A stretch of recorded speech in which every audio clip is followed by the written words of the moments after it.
السلام علیکم ورحمۃ اللہ وبرکاتہ۔ بیسٹ فار باب الاسلام کے ویور سے گزارش ہے کہ ہمارے چینل کے پلے لسٹ کو ضرور چیک کریں۔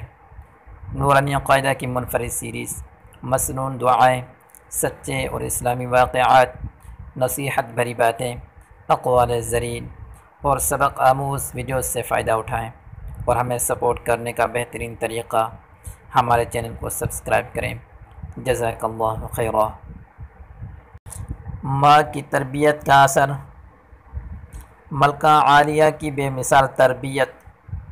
کہا جاتا ہے کہ سلطنت عثمانیہ کے عظیم سلطان محمد فاتح رحمہ اللہ کی والدہ سلطان کی بچپن میں ہی قسطنطنیہ یعنی استنبول فتح کرنے کی تربیت کیا کرتی تھی۔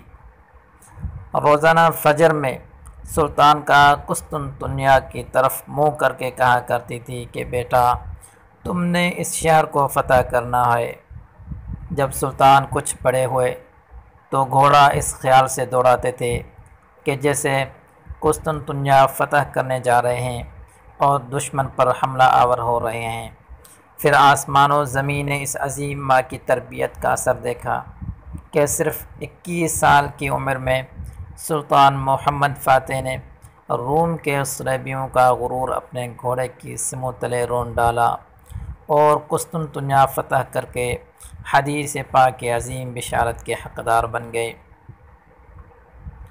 تم ضرور قسطنطنیہ کو فتح کرو گے۔ فاتح امیر کیا بہترین امیر لشکر ہوگا، اور وہ لشکر کیا ہی خوب لشکر ہوگا۔ یہ کیوں اور کیسے ہوا؟ کیونکہ اس وقت کی مائیں اپنے بچوں کو بچپن میں ہی جہاد اور شہادت کی لوری دیا کرتی تھی۔ بچے بھی جوان ہو کر ماؤں کے دودھ کا اور ان کی لوریوں کا حق ادا کیا کرتے تھے، مگر آج بچہ پیٹ میں ہو، ماں تب بھی دین سے دور ہے، پیدا ہوا تب فلموں ڈراموں کا ماحول، تو ایسی صورت میں بچہ اداکار و فنکار، سنگر اور ڈرامے باز تو بن سکتا ہے، مگر مجاہد اور غازی نہیں بن سکتا۔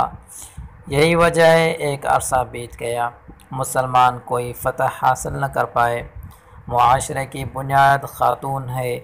یہ عورت دینی ہے تو معاشرہ دیندار ہوگا، اگر عورت ہی دنیا دار ہے تو معاشرہ دنیا دار ہی ہوگا۔ اس پیغام کو دوسروں تک پہنچائے تاکہ اللہ کسی کی زندگی کو آپ کے ذریعے بدل دے۔ والسلام علیکم ورحمۃ اللہ وبرکاتہ۔